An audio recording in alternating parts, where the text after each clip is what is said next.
أعوذ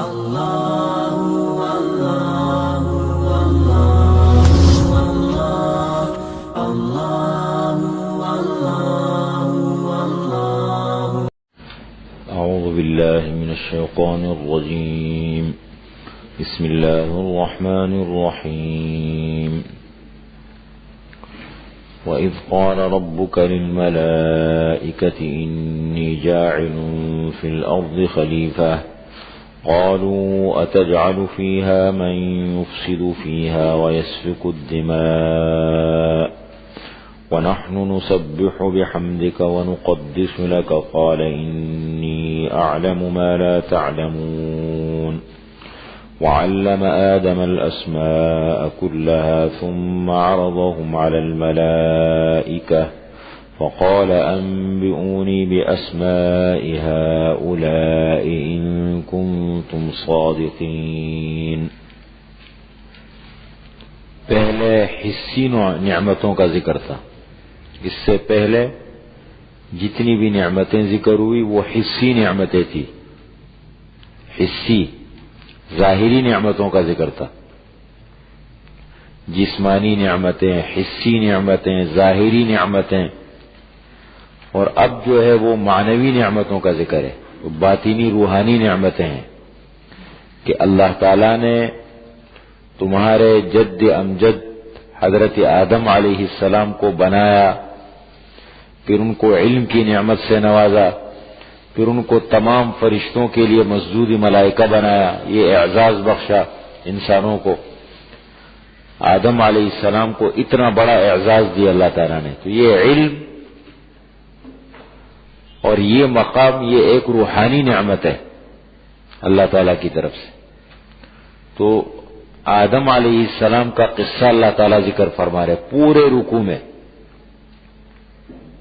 اور یہ بھی اللہ تعالیٰ کی طرف سے ایک نعمت کا ذکر ہے. روحانی نعمت کہتے ہیں اس کو.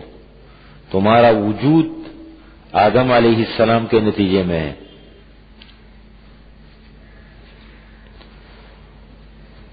حضرت آدم علیہ السلام کا قصہ تقریباً ہے، نام آیا ہے 25 مقام پر. 25 مرتبہ آدم علیہ السلام کا نام قرآن کریم میں آیا ہے، 25 مقامات پر پورے قرآن کریم میں.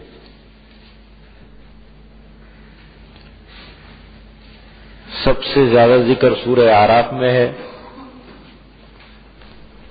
پھر اس بقرہ میں ہے، پھر سورہ طٰہٰ میں ہے. اور جہاں کہیں بھی جتنا ذکر ہوا ہے واقعات ہے، حضرت آدم علیہ السلام کے حالات ہیں، تو طٰہٰ. جیسے میں نے آپ کو ذکر کیا تھا نا کہ آپ قصص القرآن اپنے پاس رکھیں، اس میں ساری تفصیل بڑی ترتیب کے ساتھ لکھیں. ایک تو مستند کتاب ہے بہت زیادہ، اور ایک ترتیب کے ساتھ ہے، وہ خرید لیں، یہاں بھی آپ کو مل جائے گی. یہ تو کہیں سے بھی خرید لیں. قصص القرآن مولانا حفظ الرحمان سیوہاروی، وہ اپنے پاس کم از کم قرآنی قصوں کے حوالے سے ضرور رکھیں. ایک تو ان کا ذکر بالکل مستند ہے، وہ بڑے اچھے انداز میں بیان کرتا ہے. یہ اس قسم کی چیزیں ہوتی ہیں نا، اس میں سمجھنے میں بڑی آسانی رہتی ہے. قصص القرآن مولانا حفظ الرحمان سیوہاروی، اس میں قصص القرآن ہے، قصص الانبیاء نہیں ہے. جتنے قرآنی قصے ہیں سب ہے اس میں، واقعات، قصے، حالات سب ہے. بڑی 3 جلدوں میں ہے، 2 جلدوں میں بھی چھپی ہے، لیکن سب سے بڑی چیز ہے مستند ہے، بہت زیادہ ٹھوس حوالے ہیں. حفظ الرحمان صاحب. تو 25 جگہ پر آدم علیہ السلام کا نام آیا ہے، 25 جگہ. وَإِذْ قَالَ رَبُّكَ لِلْمَلَائِكَةِ، اور اس وقت کو یاد کیجیے. آپ یوں لکھیں اس کا ترجمہ، وہ کے معنی اور، بریکٹ میں لکھیں اس وقت کو یاد کیجیے.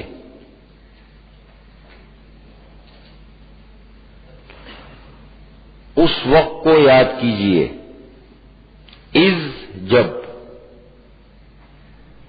اس کے معنی جب، قالا کہا، تیرے رب نے للملائکتی فرشتوں سے،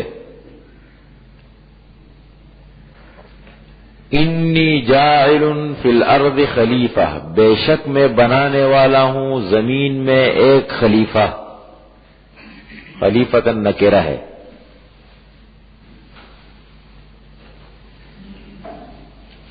خلیفہ نمائندہ، نائب۔ تو اس آیت سے پتہ لگتا ہے کہ انسان کے بنانے کا اصل مقصد یہ ہے۔ پہلا مقصد وما خلقت الجن والانس الا لیعبدون، سورۃ الذاریات پارہ نمبر 27، کہ جنوں اور انسانوں کو ہم نے بنایا ہے بندگی کے لیے۔ تو سب سے پہلی ذمہ داری تو انسان کی یہ ہے کہ اللہ کی بندگی بجا لائے، اور پھر اس بندگی کے ساتھ ساتھ دوسری ذمہ داری یہ ہے کہ اللہ تعالی کا خلیفہ بنے زمین میں، خود بھی اچھے کام کرے، دوسروں کو بھی اچھے کاموں کا حکم دے، ان سے کروائیں۔ انی جاعل، بے شک میں بنانے والا ہوں زمین میں خلیفۃ نائب۔ یہ بنانے سے پہلے حضرت آدم علیہ السلام کی تخلیق سے، پیدائش سے قبل اللہ تعالی نے اس بات کا اظہار فرمایا فرشتوں کے سامنے کہ میں ایک ایسی مخلوق بنانے والا ہوں جو زمین پہ خلافت کرے گی، وہاں میرا مطلب خلیفہ بنے گی، یہ اظہار فرمایا۔ تو فرشتوں نے کیا کہا؟ قالوا، فرشتوں نے کہا، اتجعل، کیا آپ بناتے ہیں، کے معنی ہے کیا، اتجعل، کیا آپ بناتے ہیں، فیہا، زمین میں، بریکٹ میں لکھیں ایسی مخلوق جو فساد کرے زمین میں، وَيَسْفِكُ الدِّمَاءَ، اور خون ریزی کرے، خون بہائے،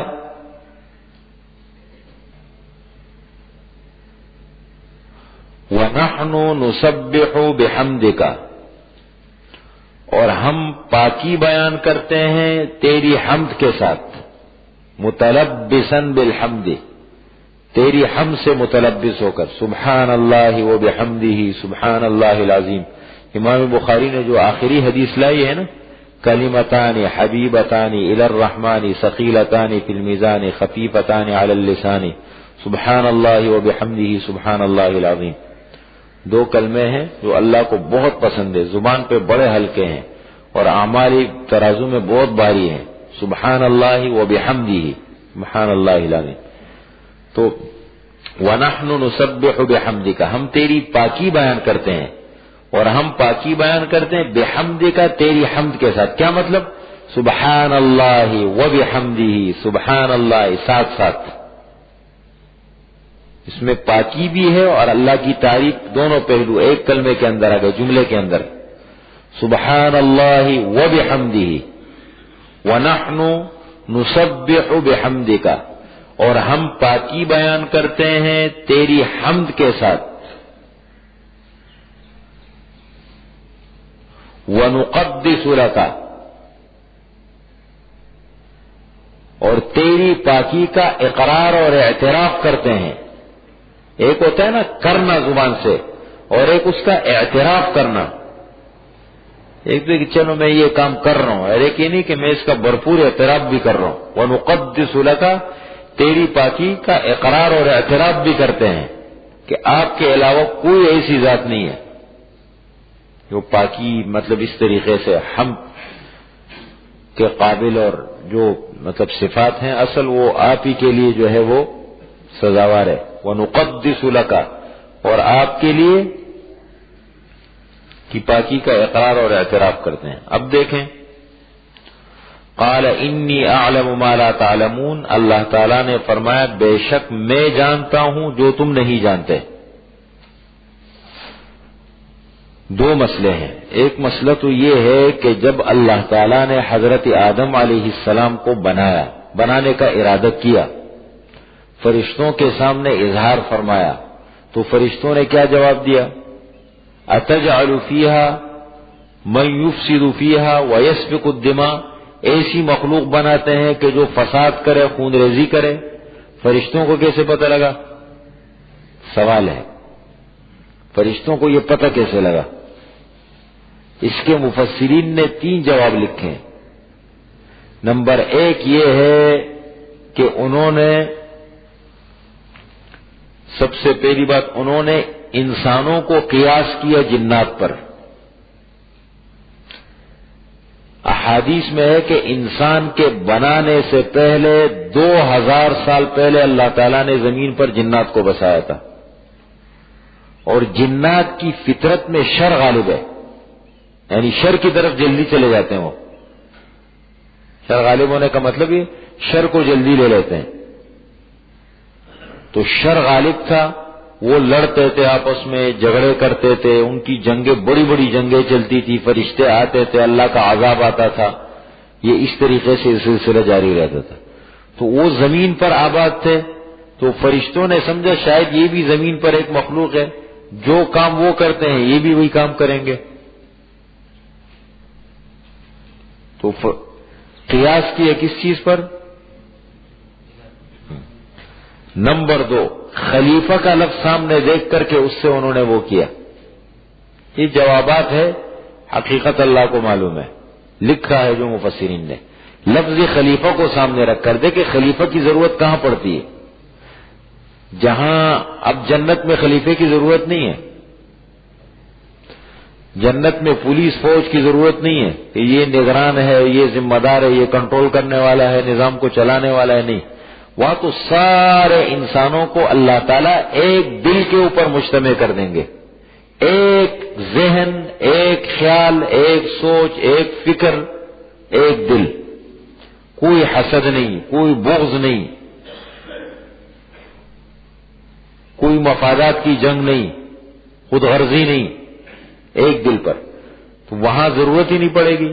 یہاں تو انہوں نے دیکھا کہ خلیفہ کا جو لفظ ہے، خلیفہ کی ضرورت تو وہاں پڑتی ہے جہاں اندیشہ ہو فساد کا، جنگ کا خطرہ ہو، وہاں پر خلیفے کی ضرورت پڑتی ہے، اس کو آدمیوں کی ضرورت پڑتی ہے. تو اس لفظ خلیفہ کو بنیاد بنا کر کے انہوں نے یہ سمجھا کہ اس کا مطلب یہ ہے کہ وہاں اس قسم کے لوگ ہوں گے کہ ان میں خیر بھی ہوگا، شر دونوں قسم کی وہ ہوں گی. جبھی تو خلیفے کی ضرورت پڑے گی کنٹرول کرنے کے لیے. یہ بھی ایک مفسرین نے جواب لکھا ہے. اور تیسرا یہ ہے کہ ملأ اعلیٰ کے فرشتوں سے انہوں نے لوح محفوظ، عرش میں سارا ریکارڈ ہے نا، ابتدائی آفرینت سے لے کر اختتامی دنیا تک یہ سارا ریکارڈ وہاں محفوظ ہے. تو ملأ اعلیٰ کے فرشتوں سے ان کو یہ بات ملی تھی کہ ایسی مخلوق ہوگی کہ ان میں خیر بھی ہوگا، شر بھی ہوگا، دونوں قسم کی صلاحیتیں ہوں گی. اس میں مطلب اچھے کام بھی کریں گے، برے کام بھی کریں گے. تو اس بنیاد پہ واللہ اعلم بالصواب، باقی حقیقت اللہ کو معلوم ہے. یہ جو مفسرین نے لکھا ہے، مستند لوگوں نے لکھا ہے. تو اس بنیاد پہ فرشتوں نے کیا کہا؟ اتجعل فیہا من یفسد فیہا ویسفک الدماء، جو فساد کرے، خون ریزی کرے. باقی یا اللہ اگر آپ کے اس مخلوق کو بنانے کا مقصد یہ ہے کہ تیری پاکی بیان ہو، تیری بندگی ہو، تیری عبادت ہو، تو اس کے لیے تو ہم تیار ہیں، وہ تو ہم کر رہے ہیں. جب سے اللہ نے بنایا ہے، جس فرشتے کو جس مقصد کے لیے رکھا ہے، آج تک اسی مقصد میں لگا ہوا ہے. تو پھر اگر یہ مقصد ہے تو اس کے لیے تو ہم تیار ہیں. اس کے علاوہ کوئی اور مقصد ہے وہ ہماری سمجھ سے پھر باہر ہے.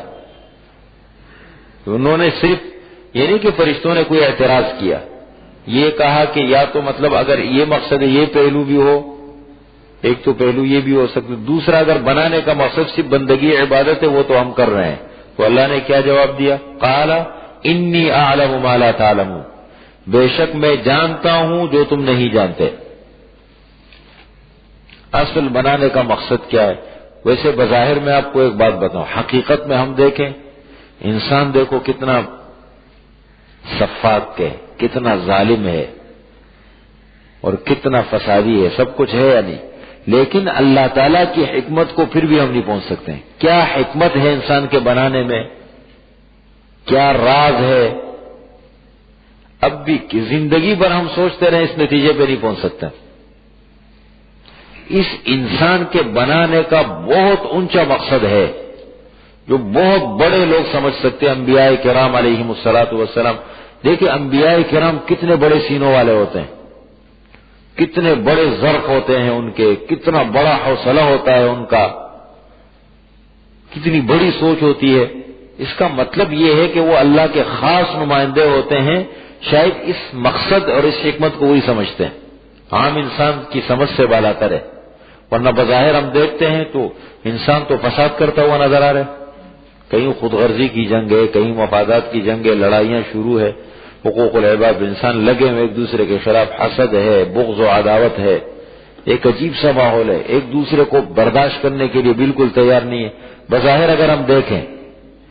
لیکن حقیقت یہ ہے کہ جب اللہ تعالی خالق ہے، رازق ہے، مالک ہے، تو اللہ کے اس بنانے میں کوئی بہت بڑی حکمت ہے۔ کیا ہے؟ ہماری سمجھ سے بالاتر ہے۔ بس آمنا وسلمنا، ہمارا ایمان ہے اس پر، ختم۔ اسی میں عافیت ہے، اسی میں بہتری ہے۔ فرمایا انی اعلم ما لا تعلمون، بے شک میں جانتا ہوں جو تم نہیں جانتے۔ آدم علیہ السلام بن گئے، تخلیق وجود میں آ گئی، پیدا ہو گئے۔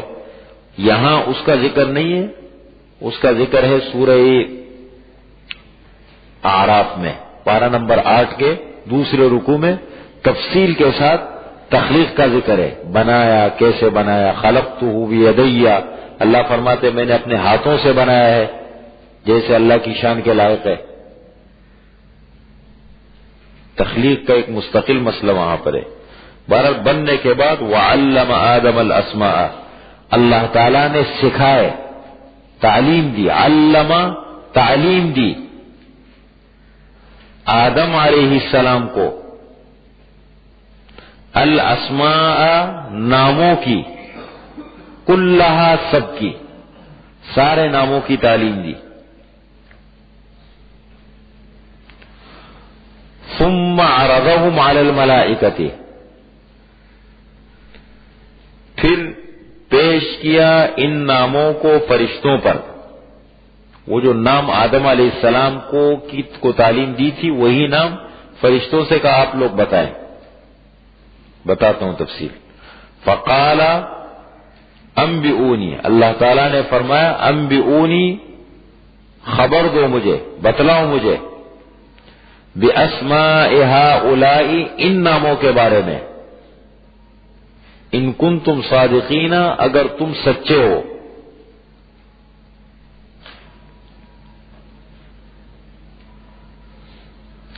قالوا، فرشتوں نے کہا، سبحانک، اے اللہ تیری ذات پاک ہے، لا علم لنا، ہمیں کوئی علم نہیں، ہمیں نہیں معلوم، الا ما علمتنا، مگر جو تو نے ہمیں تعلیم دی ہے۔ انک انت العلیم الحکیم، دیکھیں ان کاف کے معنی بھی تو مخاطب کے لیے آتا ہے، اور انت کے معنی بھی تو مخاطب کے لیے آتا ہے، جمع ہوگا نا، کیا معنی کریں گے؟ تو ہی، انک آپ ہی جاننے والے، حکمت والے ہیں،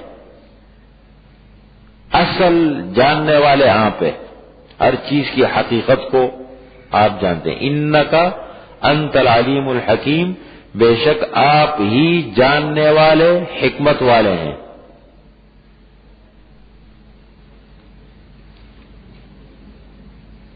قال، اللہ تعالی نے فرمایا، یا آدم، اے آدم، انبئہم، ان فرشتوں کو بتاؤ، انبئہم کا اصل معنی ان کو بتلاؤ، باب افعال ہے، ان کو بتلاؤ، باسمائہم، ان ناموں کے بارے میں،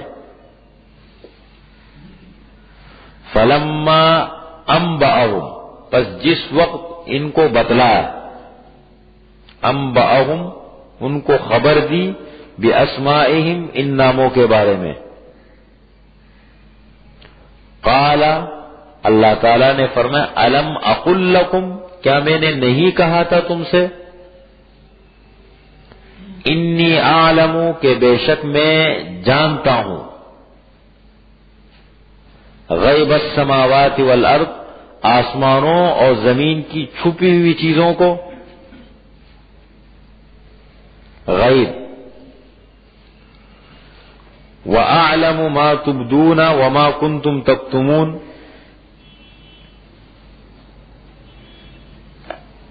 اور میں جانتا ہوں جو تم ظاہر کرتے ہو، جو کچھ تم چھپاتے ہو، مجھے وہ بھی پتہ ہے۔ اب دیکھیں چند چیزیں آ گئی۔ آدم علیہ السلام کو بنانے کے بعد کچھ نام تھے، وہ اللہ تعالیٰ نے بتا دیے، تو فرشتوں کو بتا دیتے وہ نام۔ یہ سوالات ہوتے ہیں نا، یہ ذہن میں آ جاتے ہیں، لیکن یہاں اب یہ نام کیا تھے؟ یہ دنیا کے، دیکھیں فرشتے ایسی مخلوق ہے، جسم نورانی یتشکل باشکال مختلفہ، ایک نورانی مخلوق ہے، ایک معصوم مخلوق ہے، نہ ان کو کھانے کی ضرورت پڑتی ہے، نہ ان کو تقاضا پیش آتا ہے انسان کو تقاضا کرنا پڑے، نہ اور انسان کو جن چیزوں کی ضرورت پڑتی ہے فرشتے ان سے پاک اور صاف ہے۔ وہ تو بس اللہ کی مخلوق ہے، جس مقصد کے لیے جو بنائے گئے ہیں ختم، مقصد میں لگے، کوئی یہ جو چیزیں ہیں انسان سے متعلق، ان سے فرشتوں کا دور کا بھی تعلق نہیں، ان کے بنانے کا الگ مقصد ہے، وہ بنایا ہے ان کے لیے۔ اب زمین سے متعلق بنانے والی مخلوق جنات اور انسانات ہے، انسان ہے۔ اب زمین میں کس چیز سے واسطہ پڑے گا، کیا ضروریات ہے، کیا مسائل ہیں، انسان کی فطرت میں وہ چیزیں ڈال دی گئی۔ دیکھیں نا، بچہ جب آتا ہے آہستہ آہستہ کس طریقے سے یہ شعور میں، فطرت میں یہ چیزیں اللہ تعالیٰ نے ڈال دی۔ تو اصل میں اس زمین کے مطلب یہ اللہ تعالیٰ کی ایک کائنات ہے زمین، یہاں سے متعلق اللہ تعالیٰ انسانوں کو بنایا ہے زمین کے لیے، یہاں زمین پر اللہ کے نمائش۔ ظاہر بات ہے یہاں کے مزاج، یہاں کے ماحول اور یہاں کی چیزوں سے متعلق ان کو وہی چیزیں ان کے ذہن میں ڈالی گئی، فرشتوں کا ان چیزوں سے تعلق ہی نہیں تھا۔ وہ تو الگ مخلوق ہے، پاک صاف معصوم، لا یعصون اللہ ما امرہم ویفعلون ما یؤمرون، ایک لمحے کے لیے اللہ کی نافرمانی نہیں، اور جو حکم ملتا ہے اس کو کر گزرتے ہیں۔ تو ایک بات تو یہ ہو گئی۔ اب یہ نام سے مراد یہ ہے کہ مطلب یہ ہے کہ انسان کی ضرورت سے متعلق دنیا ضرورت کی جگہ ہے، مقصد نہیں ہے۔ ضرورت کی حد تک انسان کو کس کس چیز کی ضرورت پڑتی ہے، وہ ساری چیزیں اللہ تعالیٰ نے انسان کی فطرت میں ڈال دی۔ انسان کو بنایا بھی کس چیز سے؟ مٹی سے۔ آدم یہ من عدیم الارض سے ہے، عدیم الارض، عدیم کے معنی ہوتے ہیں گندم، کیا کہتے ہیں گندمگو رنگ کہتے ہیں نا، گندمگو رنگ کہتے کیا کہتے ہیں؟ مطلب یہ ہے کہ آدم علیہ السلام کو اللہ نے مٹی سے بنایا ہے، تو آدم علیہ السلام انسان کی فطرت میں وہ مٹی کی وہ ہے خاصیت ہے۔ اور بڑی عجیب بات لکھی ہے، یہ تو اطباء نے حکماء نے لکھی ہے کہ جس بچے کو پیدائش کے بعد یہ مٹی میں گھومے پھرے نہیں، چکر نہ لگائے، مٹی میں اٹھے بیٹھے نہیں، تو اس بچے کی صلاحیت کمزور ہوتی ہے۔ آپ بچے کو پیدا کرنے کا بالکل مٹی سے دور رکھے زندگی بھر، اس کی صلاحیت خراب ہو جائے گی۔ انسان کی فطرت میں یہ مٹی سے بنا ہے، مٹی کے ساتھ بڑا خاص تعلق ہے۔ اس لیے سورہ طٰہٰ کے اندر آیت جب آتی ہے، جب مردے کو قبر میں رکھنے کے بعد جب مٹی اس پہ ڈالتے تو کیا پڑھتے ہیں؟ منہا خلقناکم وفیہا نعیدکم ومنہا نخرجکم تارۃ اخری، مٹی سے بنایا، دوبارہ مٹی میں ڈال دیا، دوبارہ اسی سے نکالیں گے۔ یہ انسان کا خاص تعلق ہے اس مٹی کے ساتھ، یہ فطرت میں داخل ہے۔ اس لیے اب انسان سے متعلق چیزیں تھی، انسان فوراً فطرت میں تھی، فوراً سمجھ گئے، فرشتوں کا تعلق نہیں تھا ان چیزوں سے. اب فرشتوں کو کھانے کی کیا ضرورت ہے؟ ان کی ہے نہیں، خواہش میں نہیں ہے، ان کی فطرت میں نہیں ہے تقاضا یہ چیز. اس لیے آدم علیہ السلام کو سارے نام بتائے، فرشتے نہ بتا سکے. آدم علیہ السلام نے بتا دیا. ایک بات تو یہ ہو گئی. قال الم اقل لكم انی اعلم غیب السماوات والارض، کیا میں نے نہیں کہا تھا تم سے کہ میں آسمانوں اور زمین کی چھپی ہوئی چیزوں کو جانتا ہوں؟ غیب، غیب کس کو کہتے ہیں؟ غیب کی تعریف سمجھیں. غیب کہتے ہیں ما غاب عن الخلق یا ما غاب عن المخلوق. جو چیز مخلوق سے چھپی ہوئی ہو اس کو غیب کہتے ہیں. جو اللہ سے چھپی ہوئی اس کو غیب نہیں کہتے ہیں. جو چیز مخلوق کو نظر نہ ہے وہ غیب کی تعریف میں داخل ہے. اللہ کو تو ہر چیز کا پتہ ہے نا. غیب السماوات والارض، آسمانوں اور زمین کی چھپی ہوئی چیزوں کو میں جانتا ہوں. وَأَعْلَمُ، اور میں جانتا ہوں جو کچھ تم ظاہر کرتے ہو، جو کچھ تم چھپاتے ہو وہ بھی مجھے معلوم ہے. ایک مسئلہ تو یہ ہو گیا. اب اتنی بات تو فرشتے بھی سمجھ گئے کہ بھائی یہ انسان کے بنانے کا کوئی نہ کوئی عظیم مقصد ہے، کوئی خاص اس میں حکمت ہے، راز ہے.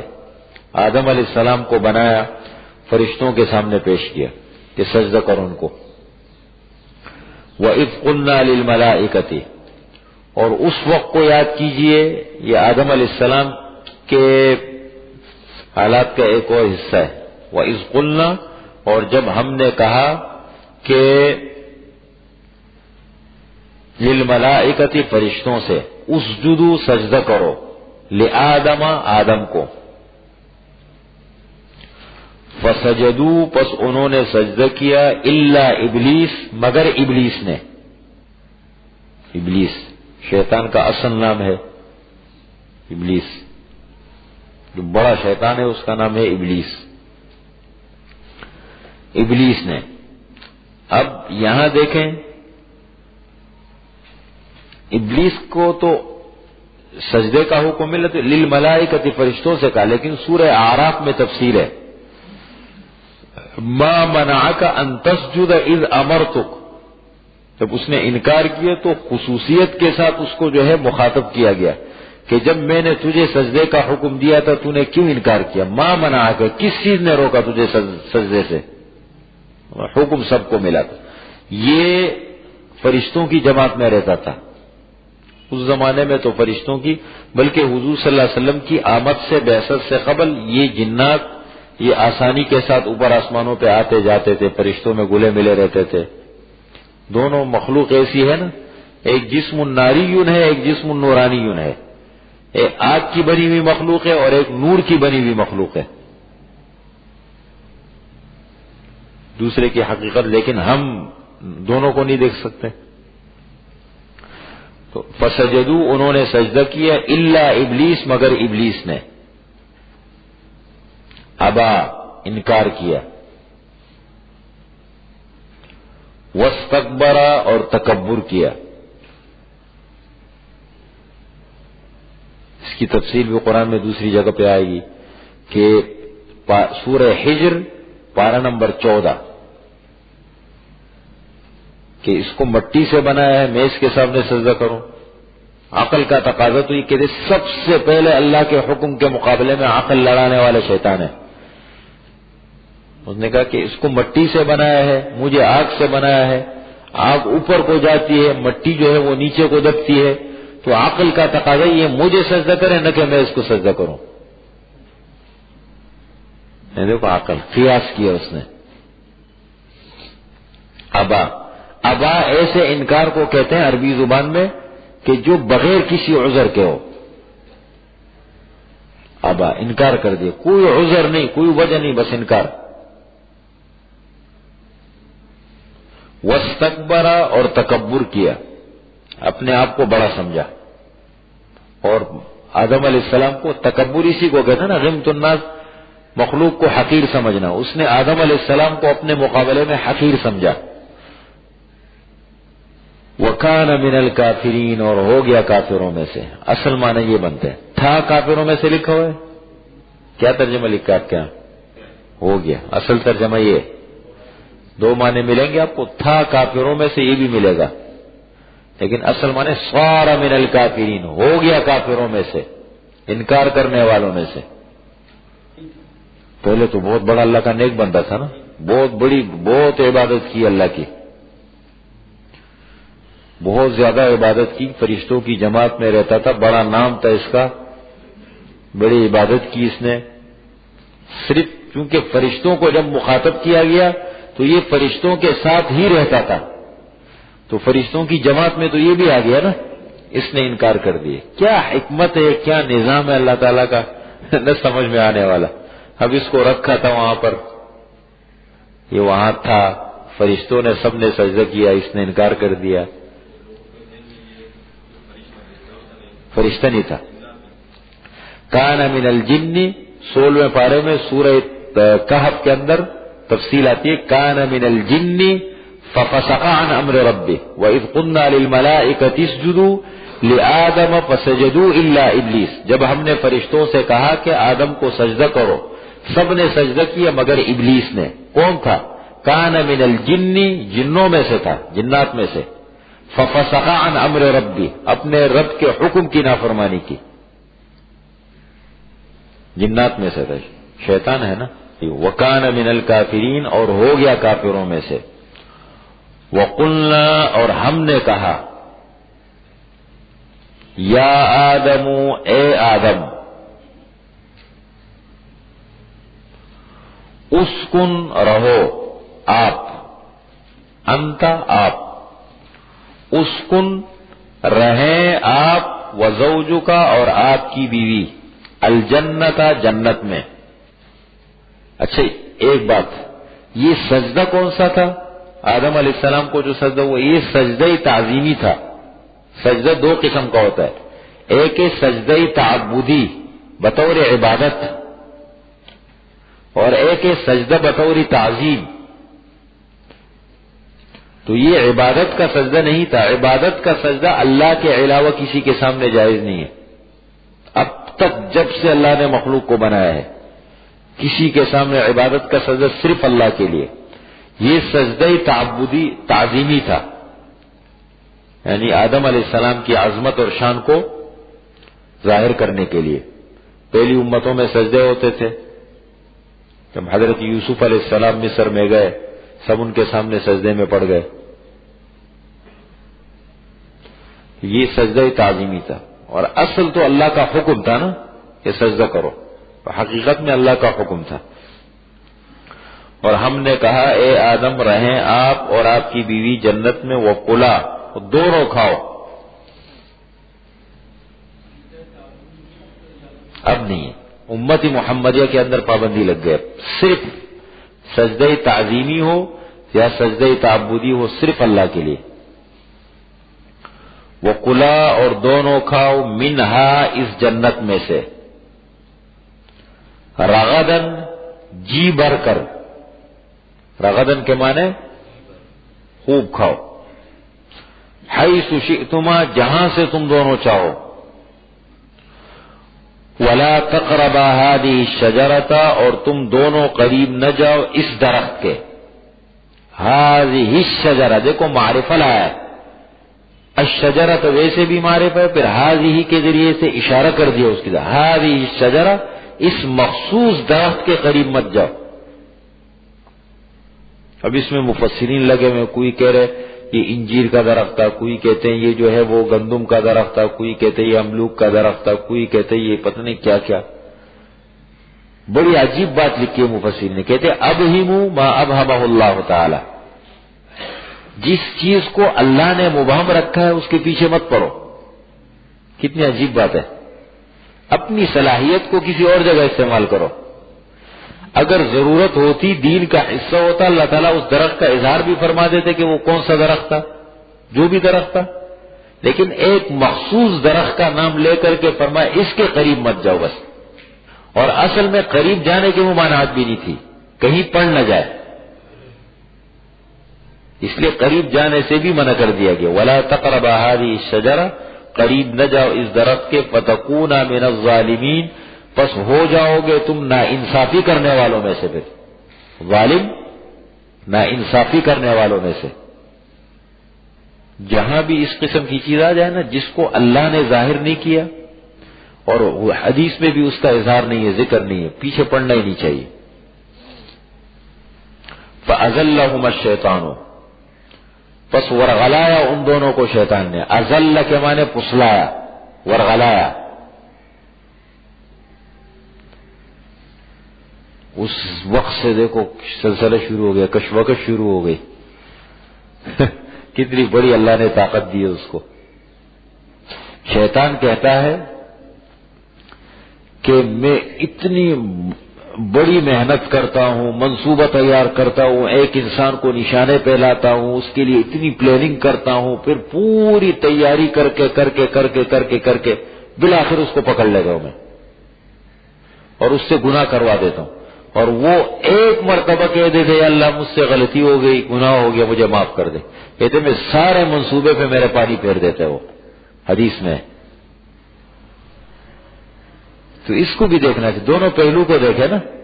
اتنا اس نے پوری زندگی، وہ اکیلا نہیں، اس کی پوری فوج ہے، ہر آدمی پر وار کرتا ہے اس کی سوچ مزاج کے مطابق، لیکن ہمیں اللہ نے کتنا بڑا ہتھیار دیا ہے۔ کل بنی آدم خطاء وخیر الخطائین التوابون، ہر بنی آدم غلطی کرنے والے، یہ ہو نہیں سکتا کہ غلطی نہ ہو۔ صرف انبیاء اللہ کے نمائندے ہوتے، ان کو اللہ ان کو معصوم بنایا، باقی کوئی انسان نہیں جس سے غلطی نہ ہو، لیکن سب سے بہتر انسان وہ ہے جس سے غلطی ہو اور توبہ کرے۔ اس کا مطلب غلطی تو کرے گا، کتنا بڑا، اس لیے توبہ زبردست ہتھیار ہے مسلمان کے پاس، کثرت استغفار ہے نا، یہ اللہ کی بڑی نعمت ہے۔ فَأَزَلَّهُمَا الشَّيْطَانُ عَنْهَا، پس ورغلایا ان دونوں کو شیطان نے۔ اب دونوں کا ذکر آگے یہ دیکھیں، وَلَا تَقْرَبَا، دونوں نہ جاؤ، یہ حضرت حوا بھی آگئی۔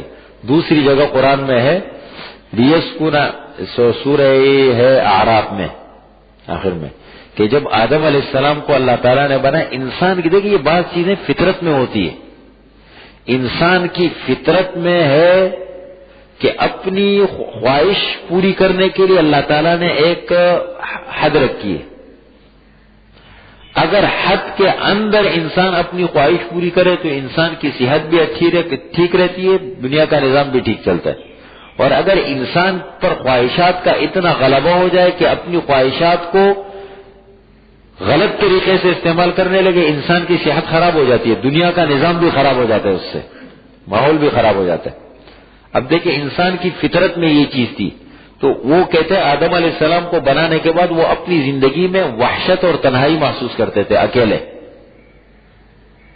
بالکل تنہائی محسوس کرتے تھے، جیسے میں اکیلا ہوں۔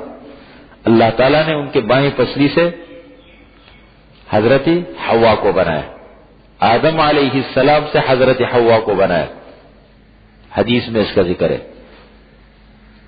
اس لیے فرمایا کہ زیادہ سختی مت کرو خاتون پر، بیجا سختی مت کرو، زیادہ سختی مت کرو، اور اس کو ٹھیک کرنے کی کوشش کرو گے تو یہ ٹوٹ جائے گی، سمجھ رہے ہیں نہیں؟ اس لیے خواتین کے بارے میں حضور صلی اللہ علیہ وسلم نے جتنی تاکید فرمائی ہے نا، سب سے اہم وصیتیں آپ نے دو موقعوں پہ فرمائی۔ آپ صلی اللہ علیہ وسلم کی پوری زندگی کا جائزہ آپ لے لیں، سب سے زیادہ تاکید دو موقعوں پہ فرمائی۔ نمبر ایک، حجۃ الوداع کے موقع پر، حجۃ الوداع کا خطبہ آپ کا جو ہے نا، اس کو ایک زندگی کا ضابطۂ حیات کہا جاتا ہے۔ اتنا جامع خطبہ اور اتنا معنی خطبہ ہے کہ سب کچھ اس کے اندر آ گیا۔ اس خطبے کو لے کے اور آپ لگا کے دیکھتے رہے کبھی کبھی، اتنے جامع احکامات کا، اصول کا وہ خلاصہ ہے، نچوڑ ہے۔ اس میں ایک تاکید جو فرمائی وہ خاتون کے بارے میں کہ خاتون کے ساتھ اچھا سلوک کرو، اور دوسرے نمبر پر انتقال کے وقت آپ صلی اللہ علیہ وسلم نے جو وصیتیں فرمائی نا، موقع مناسبت کے اعتبار سے جب آپ کی بیماری کا سلسلہ شروع ہو گیا اور آپ نے مختلف مواقع پر مختلف وصیتیں فرمائی، تو اس میں ایک خاتون سے متعلق فرمائی کہ خدا کے لیے خاتون کے بارے میں اللہ تعالیٰ سے ڈرو، عورت کے بارے میں اللہ تعالیٰ سے ڈرو، یہ ہے۔ تو یہ حضرت حوا کو بنایا، فَأَزَلَّهُمَا الشَّيْطَانُ عَنْهَا، بس پسلایا ان کو شیطان نے، عنہا اس درخت کے بارے میں، فَأَخْرَجَهُمَا، یہاں اجمال ہے، سورہ اعراف میں اس کی پوری تفسیر ہے۔ فَأَخْرَجَهُمَا، پس ان دونوں کو نکالا، مِمَّا كَانَ فِيهِ، اس چیز سے کہ جن میں وہ تھے، جس میں وہ تھے، جنت سے اور جنت کی نعمتوں سے۔ وَقُلْنَا، اور ہم نے کہا، اِهْبِطُوا، اترو، اِهْبِطُوا کا معنی اوپر سے نیچے کی طرف اترنے کو کہتے ہیں، اِهْبِطُوا، تم سب اترو، بعضکم لبعض عدو، تمہارے بعض کے لیے دشمن ہوں گے۔ زمین پہ تو بسانا تھا، انی جاعل فی الارض خلیفہ، زمین کی طرف آ گیا، تمہارے بعض کے لیے دشمن ہیں، اور تمہارے لیے زمین میں مستقر، ٹکنے کی جگہ ہے، رہنا ہے، ومتاع الی حین، اور فائدہ حاصل کرنا ہے ایک وقت تک۔ انسان کا دانہ کتنا ہوتا ہے دنیا میں؟ تھوڑی سی زندگی ہوتی ہے، اس کے اندر انسان کی امیدیں کتنی ہوتی ہیں، کتنے بڑے بڑے آرزو اور تمنائیں، کیا سوچ، کیا ذہن لے کے چلتا ہے۔ ومتاع الی حین، فائدہ اٹھانا ہے ایک وقت تک بس۔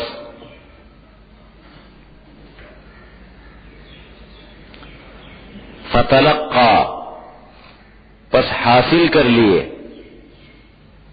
تلقا کے معنی حاصل کر لیے، آدم، حضرت آدم علیہ السلام نے، من ربی، اپنے رب سے، من ربی، اپنے رب سے، کلمات، چند کلمات حاصل کر لی آدم علیہ السلام نے اپنے رب سے، چند باتیں، کلمات، چند کلمات، چند باتیں، فتاب علیہ، پس اللہ تعالیٰ نے ان پر رجوع کیا، ان کی توبہ قبول فرمائی۔ اب دیکھو نا، وہ لغزش ہو گئی، توبہ فوراً قبول ہو گئی، دیکھو، فتاب علیہ، جیسے توبہ کی۔ اب تفسیر القرآن بالقرآن منفصلا، تفصیل کہاں پر ہے اس کی؟ سورہ اعراف میں پوری۔ وہ کلمات کیا تھے؟ قالا، دونوں نے کہا، ربنا ظلمنا انفسنا وان لم تغفر لنا وترحمنا لنکونن من الخاسرین۔ کتنے عجیب کلمات ہیں۔ ربنا، اے ہمارے رب، ظلمنا انفسنا، ہم نے اپنی جانوں پر زیادتی کی، ہم سے زیادتی ہو گئی، وَإِن لَّمْ تَغْفِرْ لَنَا وَتَرْحَمْنَا، اگر تو نے ہمیں نہیں بخشا، ہم پر رحم نہیں کیا، لَنَكُونَنَّ مِنَ الْخَاسِرِينَ، ہم تو نقصان اٹھانے والوں سے ہے نا۔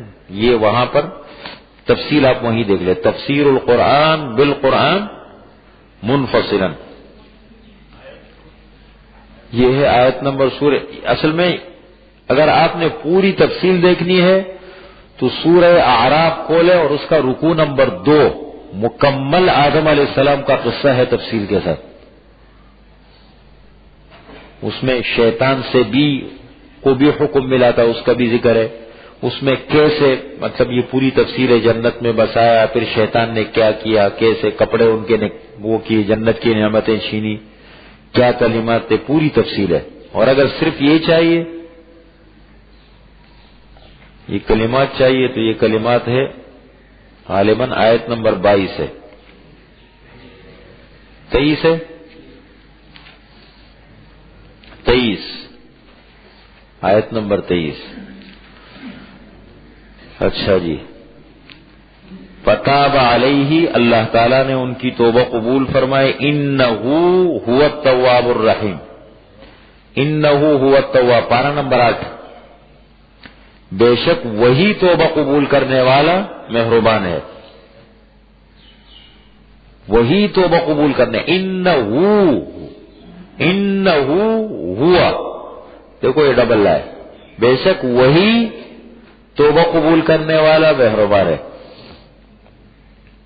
قلنا، ہم نے کہا، اللہ فرما رہے ہم نے کہا، اہبتوا، اترو، منہا، جنت سے یا آسمانوں سے، اس میں شیطان بھی داخل ہے، شیطان کو بھی اتارا وہاں سے،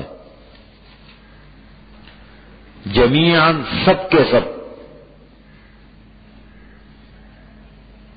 اب آئندہ کے لیے اصول کیا ہے؟ انسان زمین پر آ گیا، فَإِمَّا يَأْتِيَنَّكُم مِّنِّي، پس اگر آ جائیں تمہارے پاس میری طرف سے ہدایت، پیغام، ہدایت، فَمَن تَبِعَ هُدَايَ، پس جس نے پیروی کی میری ہدایت کی، فَلَا خَوْفٌ عَلَيْهِمْ وَلَا هُمْ يَحْزَنُونَ، آئندہ کے لیے نہ ان پر کوئی خوف ہوگا نہ وہ غم کریں گے۔ ہاں توبہ تو وہیں قبول ہوئی نا، فَلَا خَوْفٌ عَلَيْهِمْ وَلَا هُمْ يَحْزَنُونَ، نہ ان پر کوئی خوف ہوگا نہ وہ غم کریں گے۔